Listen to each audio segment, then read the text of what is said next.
வணக்கம். இந்த படத்தில் நான் ஒளிப்பதிவாளராக ஒர்க் பண்ணியிருக்கேன். இந்த கதையை அலோனா முதல் சொல்லும்போதே எனக்கு ரொம்ப பிடிச்சிருந்தது. அந்த கதையை கேட்டோடனே என் மைண்டில் இது விஷுவலாக நிறைய ஐடியாஸ் வந்துச்சு. அப்போ இது முழுக்க ஒரு பஸ் பயணம், அதுவும் ஒரு நாளில் ஒரு குறிப்பிட்ட நேரத்துக்குள்ளே நடக்கிற பஸ் பயணம், அதுக்குள்ளே சுவாரஸ்யமாக நடக்கிற விஷயங்கள்லாம் இந்த படத்தில் கதையில் முக்கியமான அம்சமே. அதுவும் 2000 ஆண்டு காலகட்ட பகுதிகளில் நடக்கிறது.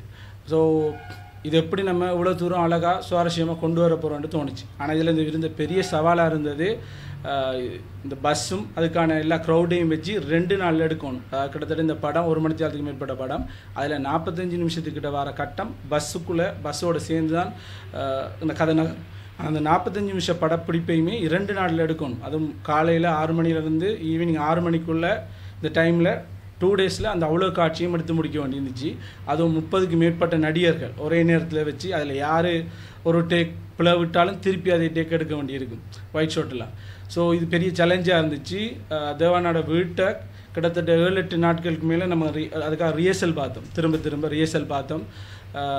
ஆனால் அப்படி என்ன ரிஹர்சல் பார்த்தாலும் ஸ்பொட்டில் நிறைய சேலஞ்ச் இருந்துச்சு எங்களுக்கு. சூரியன் இதாக இருக்கேன்டா குறிப்பிட்ட டைமுக்குள்ளேயும் அதை முடிச்சு ஆகணும். நிறைய சேலஞ்சோடு எடுத்திருந்தோம். இந்த கதைக்குள்ளே மக்களும் பயணிக்கணுன்ற ஃபீல் வந்துச்சு. அதால் மேக்ஸிமம் இந்த சிங்கிள் ஷாட் சில குறிப்பிட்ட முக்கியமான காட்சிகள் இருக்குது.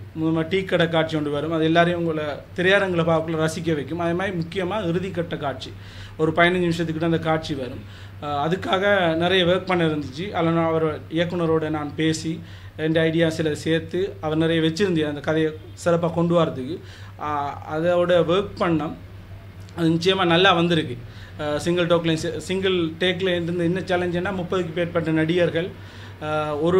அதில் ஒரு நடிகர் கேமரா பார்த்தாலும் சரி, டயலாகில் மிஸ் பண்ணாலும் சரி, திரும்பி அந்த டேக்கை ஃபுல்லாகவே எடுக்க வேண்டியிருக்கும். 3-4 நிமிஷம் காட்சி திரும்பி எடுக்க வேண்டியிருக்கும். எங்களுக்கு நேரம் போதாமல் இருந்துச்சு. பல சவாலுக்கு மத்தியில் அதுவும் முதல் நாள் படப்பிடிப்பே கிட்டத்தட்ட எதிர்பார்த்த காட்சிகள் 2 காட்சி விடுபட்டிருந்தது. அதை 2வது நாளில் அதையும் கவர் பண்ண வேண்டியிருந்துச்சு.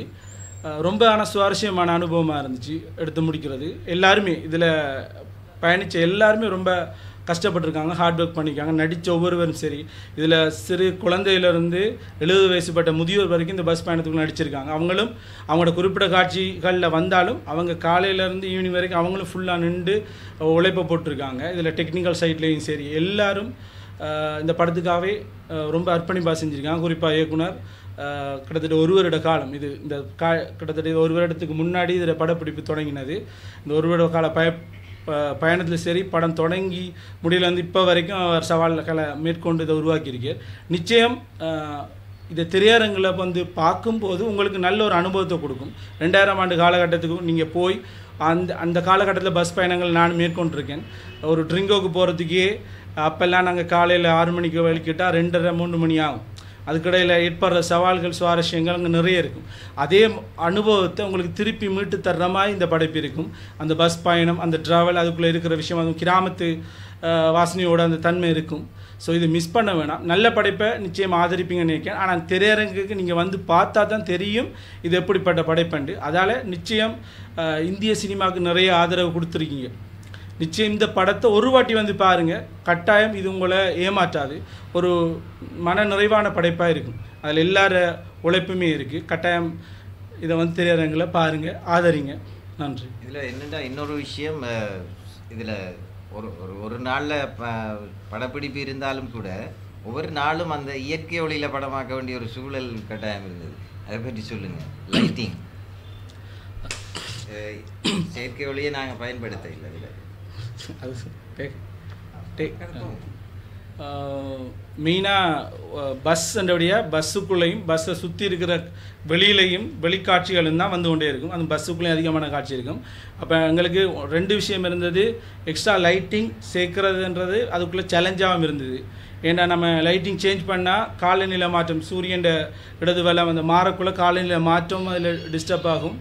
அதே போல் நமக்கு லைட்டிங்கும் மாறிக்கொண்டிருக்கும். அதால் மேக்ஸிமம் நாங்கள் நேச்சுரல் லைட்டு தான் யூஸ் பண்ணுவோண்டு நேச்சுரல் லைட்டும் சில ரிஃப்ளேட்டர்களை மட்டும்தான் யூஸ் பண்ணினோம். அது பெரிய சேலஞ்சாக தான் இருந்தது எனக்கு முதல் அனுபவமாக. ஆனால் அது விஷுவலாக பார்க்கக்குள்ளே நீங்கள் கட்டாயம் திரையரங்களில் உங்களை நிறைய விஷயங்களை திருப்திப்படுத்தும் நம்புகிறேன்.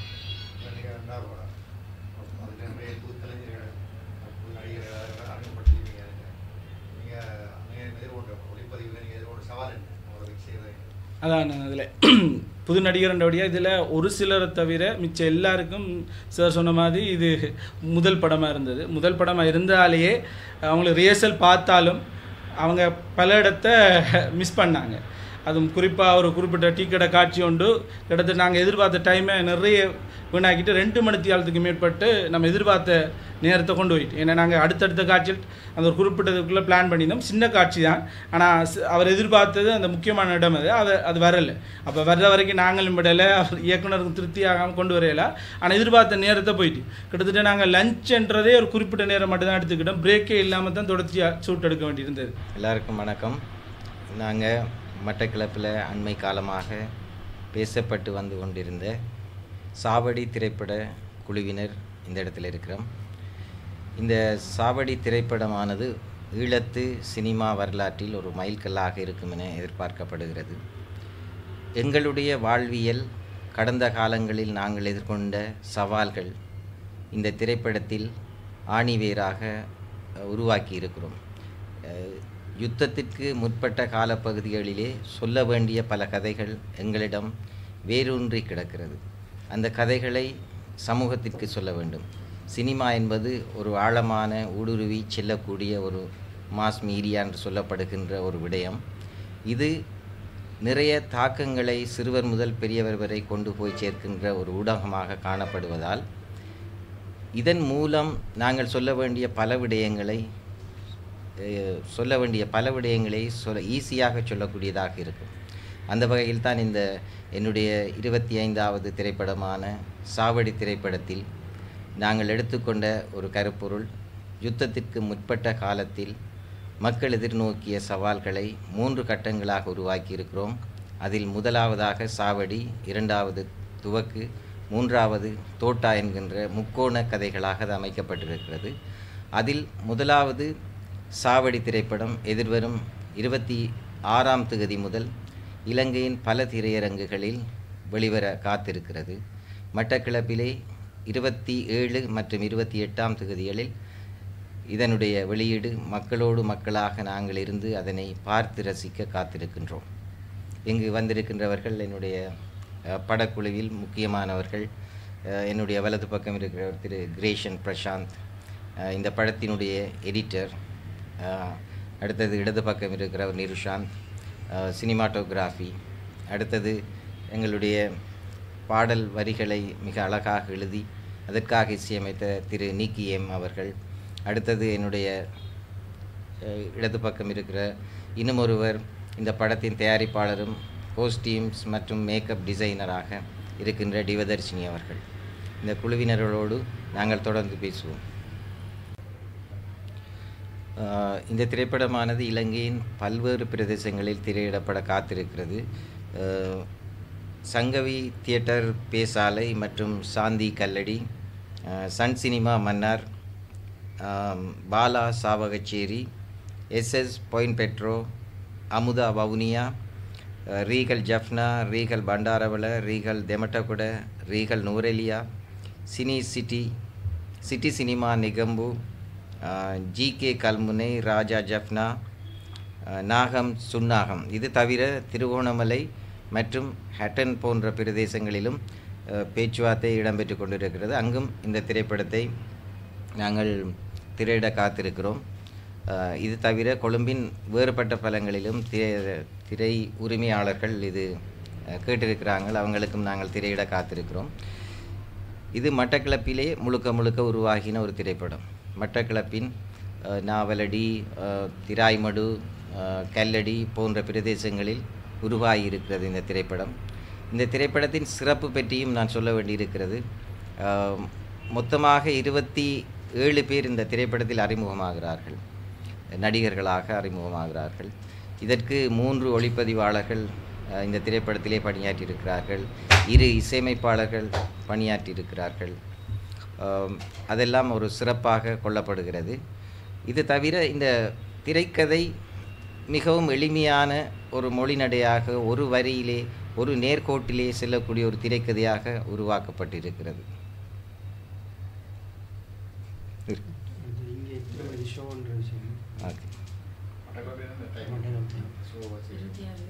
மட்டக்களப்பிலே 27ஆம் தேதி மாலை 6:30 மணிக்கு பிரமுகர்களுக்கும் ஊடக நண்பர்களுக்குமாக அந்த காட்சி திரையிட காத்திருக்கிறோம். 28ஆம் தேதி மாலை 4:45 மற்றும் 6 மணி என்ற 2 காட்சிகள் பொதுமக்களுக்காக திரையிட காத்திருக்கிறோம்.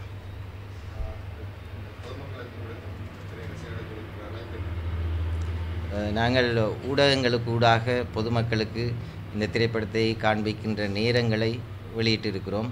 மக்கள் அனைவரும் கட்டாயம் இந்த திரைப்படத்தை வந்து பார்க்க வேணும்.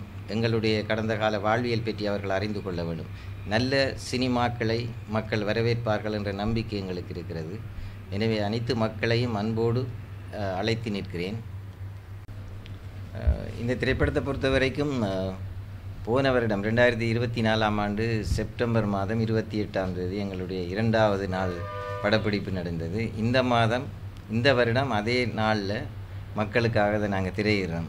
இது ஒரு ஆச்சரியமாக இருந்த விஷயம்தான். தற்செயலாக நாங்கள் திகதியை தெரிவு செய்தாலும் அது ஒரு அமைஞ்சிருக்குது. அந்த திகதி ஒரு வருட காலப்பகுதிக்கு பிறகு இந்த படத்தினுடைய எடிட்டிங் பணி செய்து கொண்டிருந்த நேரம் நாங்கள் இந்த குவியம் அவார்டு விருதுகளுக்காக படத்தை போட்டிக்கு அனுப்புவோமான்னு பார்த்தா படம் முடியலை. உண்மையாகும் ஒட்டுமொத்தமாக படத்தினுடைய எடிட்டிங் பணிகள் முடிஞ்சாலும் அந்த கலரிங், அடுத்தது எஸ்எஃப்எக்ஸ், பேக்ரவுண்டு ஸ்கோர் எல்லாம் வந்து ஒழுங்காக முடிய இல்லை. இப்போ முடியாமல் இருந்த காலப்பிலே சும்மா ஒரு எழுமாறாக இந்த படத்தை அனுப்பி பார்ப்பேன். இந்த கதை நல்லதொரு விடயமாக இருக்குன்னு போட்டு நானும் கிரேஷன் பிரசாந்தும் சேர்ந்து இந்த படத்தை அனுப்பியிருந்ததுக்கு எங்களுக்கு எதிர்பாராமல் ஒரு 4 குவியம் விருதுகள் கிடைச்சிருக்குது. அதில் சிறந்த துணை நடிகர், சிறந்த மேக்கப், அடுத்தது விஎஃப்எக்ஸ், இந்த படத்தினுடைய விஎஃப்எக்ஸ் முக்கியம், அடுத்தது ஆர்ட் டைரக்டர், அதுக்கும் ஒரு இம்பார்ட்டண்டான ஒரு ரோலாக இருக்குது இந்த படத்துக்கு.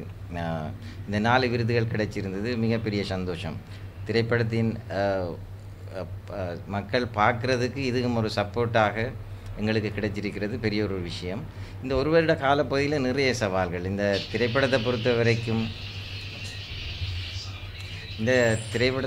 வரைக்கும் உண்மையாக இதை வெளிவரக்கூடாதுன்னு பலர் முனைப்பு கங்கணம் கட்டி கொண்டு அலைஞ்சாலும் கூட அது என்ன காரணம்னு எனக்கு தெரியல. மட்டக்களப்பை பொறுத்த வரைக்கும் நான் நினைக்கிறேன் இதுதான் சேக்கிட்டுக்குள்ளால் வர முதல் படமும் ஈழத்து சினிமாவும் இருக்கும் என்று நான் நினைக்கிறேன். இது ஒரு ரெக்கார்டாக இருக்கும் கிழக்கில் நன்று நினைக்கிறேன் நான் உண்மையாக.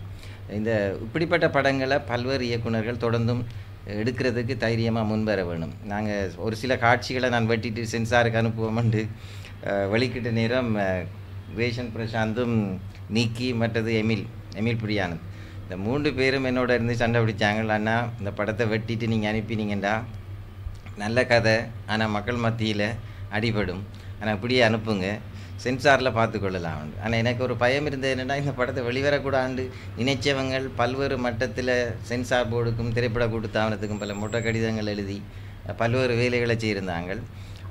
எனக்கு எதிர்பாராத விதமாக ஒரு பிளஸ்ஸிங் என்று நான் நினைக்கிறேன், ஒரு ஆசீர்வாதமாக நான் கருதுகிறேன். என்னென்னா நான் இலங்கையில் திரைப்பட பயிற்சியில் ஈடுபட்ட ஒரு டிரெக்டர் தான் வந்து இந்த திரைப்பட கூட்டுத்தாபனத்தினுடைய இயக்குனராக பதவி ஏற்றிருக்கிறார். பணிப்பாளராக திரைப்பட கூட்டுத்தாபனத்தினுடைய புதிய பணிப்பாளராக வந்திருக்கிறார். அவர் அந்த ஆரம்ப காலங்களில் என்னுடைய பயிற்சி காலங்களில் அவர் சொல்கிற ஒரு விஷயம், தமிழ் மக்கள் தைரியமாக சில படங்கள் எடுக்க வேணும், அது சென்சாரில் பார்த்துக்கொள்ளலாம், சில நேரம் பேன் பண்ணுவாங்க அல்லது சில நேரம் கட் பண்ணுவாங்க, அதை தாண்டி நல்ல படங்களை நாங்கள் ஆதரிக்க வேணும். எனக்கு அந்த விடயங்களில் உடன்பாடு இல்லை என்று சொன்ன ஒருவர். அதனால் எனக்கு இன்னும் ஒரு நம்பிக்கை இருந்தது, பார்த்துக்கலாம், சென்சாரில் பார்த்துக்கலாம், அல்லது வெட்ட சொன்னால் வெட்டிட்டு திரும்ப கொடுக்கலாம்ன்ற ஒரு தைரியத்தை கிரேஷன் பிரசாந்த், நிக்கி, எமில் போன்றவர்கள் தந்தார்கள். அதனால் எந்த காட்சியும் அதிலிருந்து நாங்கள் தூக்காமல் அப்படியே அனுப்பியிருந்தோம். அதுக்கு நான் நினைச்சேன் சப்போர்ட் சில நேரம் ஏ சர்டிஃபிகேட் தான் வருமென்று நான் எதிர்பார்த்தேன், அல்லது சீனை தூக்க சொல்லி போட்டு திரும்ப காட்ட வேண்டி வருமென்று எதிர்பார்த்தேன். எதிர்பாராத விதமாக அந்த படத்திற்கு அந்த சென்சார் போர்டு குழுவில் இருந்தவங்கள் வந்து சான்றிதழை வழங்கினது மாத்திரம் இல்லாமல் அந்த சென்சார் அந்த போர்டில் திரைப்பட கூட்டுத்தாபனத்தில் வேலை செய்த ஒரு தமிழ் பெண்மணிட்டையும் அவர்கள் போய் இந்த படத்தை பற்றி சொல்லியிருக்கிறாங்க. நல்லதொரு திரைப்படம், இலங்கையில் வந்த ஒரு நல்லதொரு தமிழ் திரைப்படமாக அவங்க பார்த்துருக்குறாங்க. அதை தாண்டி இதை சிங்கள மொழியிலையும் மொழி மாற்றம் செய்யலாம், நீங்கள் நேரம் இருந்தால் கொழும்பில் இந்த திரைப்படத்தை போய் பாருங்கன்னு அந்த பிள்ளைகிட்ட சொல்லியிருக்கிறாங்க. அந்த பிள்ளை அது எங்களுக்கு பகிர்ந்த நேரம் மிக மகிழ்ச்சியாக இருந்தது. எனவே இந்த மட்டக்களப்பு வாழ் மக்கள் மட்டுமல்ல, இலங்கையில் இருக்கிற எல்லா தமிழ் சினிமா ரசிகர்கள் எல்லாரும் இந்த திரைப்படத்தை பார்க்க வேண்டும் என்று கேட்டுக்கொள்கிறேன். நன்றி.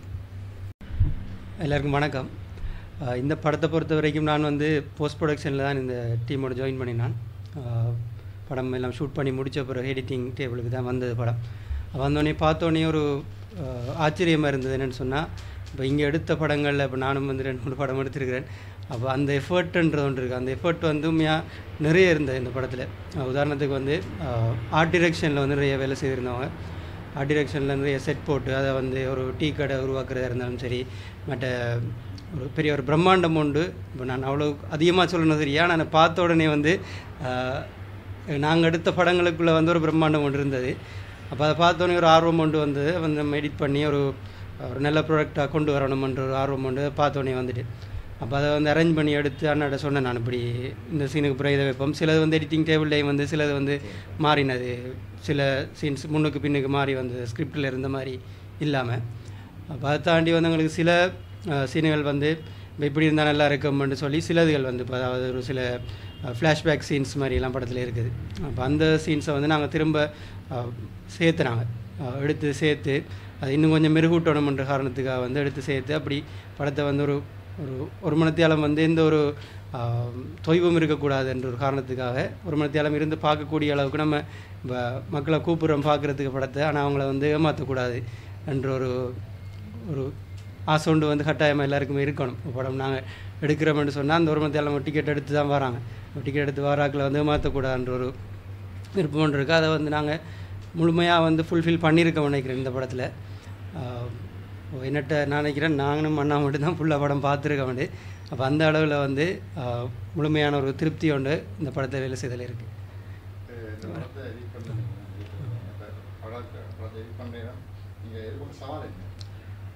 இதில் சவால்னு சொன்னால் சில ஷாட்ஸ் வந்து இப்போ நிர்ஷாந்தான சொன்ன மாதிரி சிங்கிள் டேக்கில் எடுத்திருந்தவர். அப்போ சிங்கிள் டேக்கில் எடுக்கும்போது சில நேரம் ஒரு ஆள் டக்கு நீங்கள் கேமரா பார்த்துருந்தாலும் தெரியாது. அப்போ எடிட்டிங் டேபிளுக்கு வரும்போது தான் அதை அந்த ஒரு ஆள் பார்த்துருக்கீங்க, ஒரு ஆள் பார்த்துருக்குன்றது விளங்கும். அப்படி வரும்போது சிலது கட் பண்ண வேண்டிய சுச்சுவேஷன்ஸ் வந்தது. அப்படின்னு சொன்னால் சிங்கிள் டேக்கையும் வந்து முழுமையாக பயன்படுத்த முடியாத ஒரு சவால் ஒன்று வந்தது. அப்படியான சவால்கள் சிலது இருந்தது. மற்றது கேமரா பார்த்தது நான் முதல் தரம் மறுபடியாக கேமரா பார்த்த ஆட்கள் நடித்தவங்க வந்து கேமரா பார்த்த சுச்சுவேஷன்ஸ் இருந்தது. அதில் எடிட் பண்ணுறது கொஞ்சம் கஷ்டமாக இருந்தது. அது ஒரு மாதிரி நிறைய ஷாட்ஸ் இருந்தபடியாக பார்த்து சமாளித்து ஒரு மாதிரி செய்யக்கூடிய மாதிரி இருந்தது. தேங்க்யூ. என் பேர் நிக்கி. 2 இசையமைப்பாளரில் ஒரு ஆள் நான். இதில் முதன்மை இசையமைப்பாளர் திரு எமில் பிரியானந்த். அவர் வர கிடைக்கல இன்றைக்கு. ஸோ இந்த படத்தில் நான் ஒரு சில பின்னணி இசையும், படத்தில் 2 முக்கியமான பாட்டு இருக்குது. தொடங்கக்குள்ளே பாட்டாக வரல, பாட்டாக இருக்குல்ல அதில் பின்னணி இசையாக தான் கேட்டிருந்தாங்க. பட் அந்த சீன்ஸை பார்த்தது பிறகு தான் 2 பாட்டு வச்சுனாங்க. ஸோ இன்னும் நான் ஃபுல்லாக படம் பார்க்குறேன்.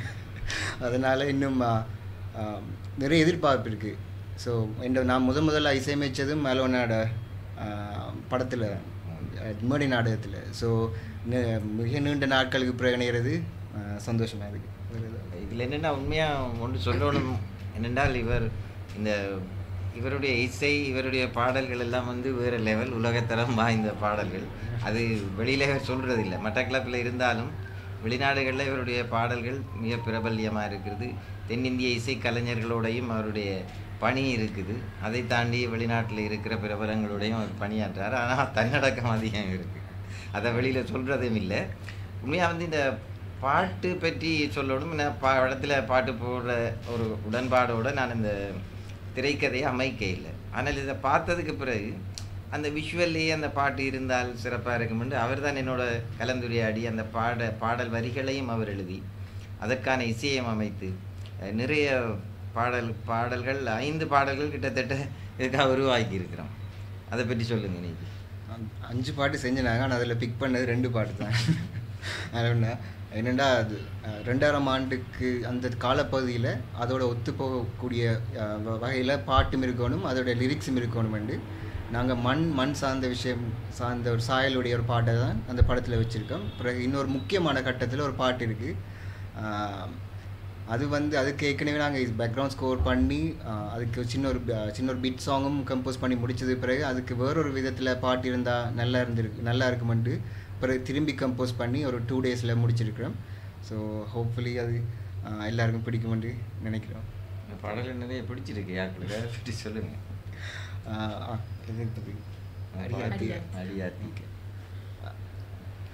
இதை ஒரே ஒரு பாடல் மட்டும்தான் வெளியிட்டிருக்கோம், அடியாத்தின்னு சொல்லி. அதுக்கு நிறைய வரவேற்பு கிடைச்சிருக்கு. ஸோ வரவேற்பு தந்த அனைவருக்கும் நன்றி. இதே மாதிரி மற்ற படத்துக்கும் உங்களோட சப்போர்ட்டை தந்து வார 27ஆம் தேதி 2 shows இருக்குது, அதுக்கு வந்து எங்களுக்கு ஃபுல் சப்போர்ட் தரணும்னு கேட்டுக்கொள்கிறோம். தேங்க்யூ. அனைவருக்கும் வணக்கம்.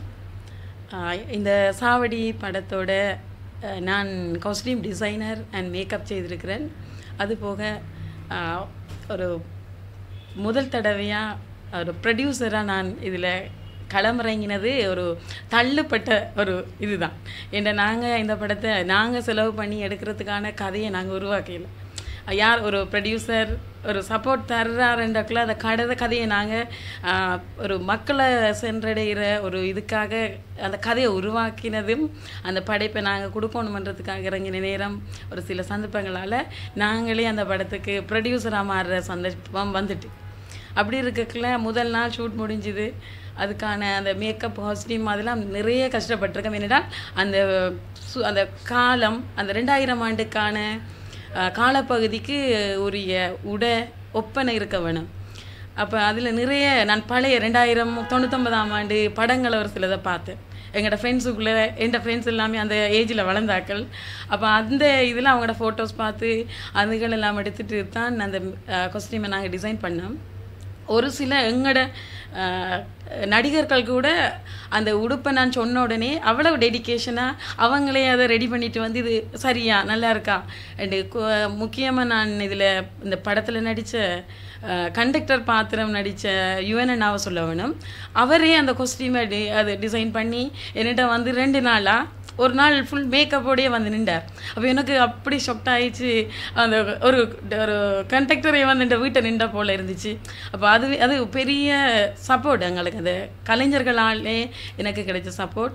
அதுக்கான அங்கீகாரம் உண்மையில் அந்த குவியம் விருதுகளில் எங்களுக்கு கிடைச்சது. அதில் எனக்கு கிடைச்சது 15 படத்துக்கு மேலே நான் இந்த ஒப்பனையாளராக காஸ்டியூம் டிசைனராக ஒர்க் பண்ணியிருந்தாலும் இந்த சாவடிக்கு ஒரு அங்கீகாரம் கிடைச்சது அது பெரிய ஒரு கடவுள்ற இது ஒன்று தான், பிளஸ்ஸிங் ஒன்று தான் நான் சொல்ல வேணும். அது போக நிறைய அந்த எனக்கு அடுத்து அந்த மேக்கப் இதெல்லாம் முடித்த பிறகு கிடைச்ச ஒரு இது என்னென்றால் அந்த 2000 ஆண்டு இந்த 99ஆம் ஆண்டு பழைய காலத்து படமா இது என்று கேட்க வச்சது வந்து என் அந்த மேக்கப்பும் சரி அந்த காஸ்டியூமை நான் சக்ஸஸாக கொடுத்துருக்குறேன்றதில் எனக்கு திருப்தியாக இருந்துச்சு. அதுக்கு சப்போர்ட் பண்ணின இந்த கலைஞர்கள் அத்தனை பேருமே சப்போர்ட் பண்ணியிருக்கிறாங்க. அதை விட அந்த காலத்துக்குரிய அந்த லைட்ஸ் அந்த கலரிங்கை கொடுத்தது தான் எனக்கு அந்த மேக்கப் இதுகளுக்கு பெஸ்ட்டாகவும் அமைஞ்சிருக்கு என்று நான் நினைக்கிறேன்.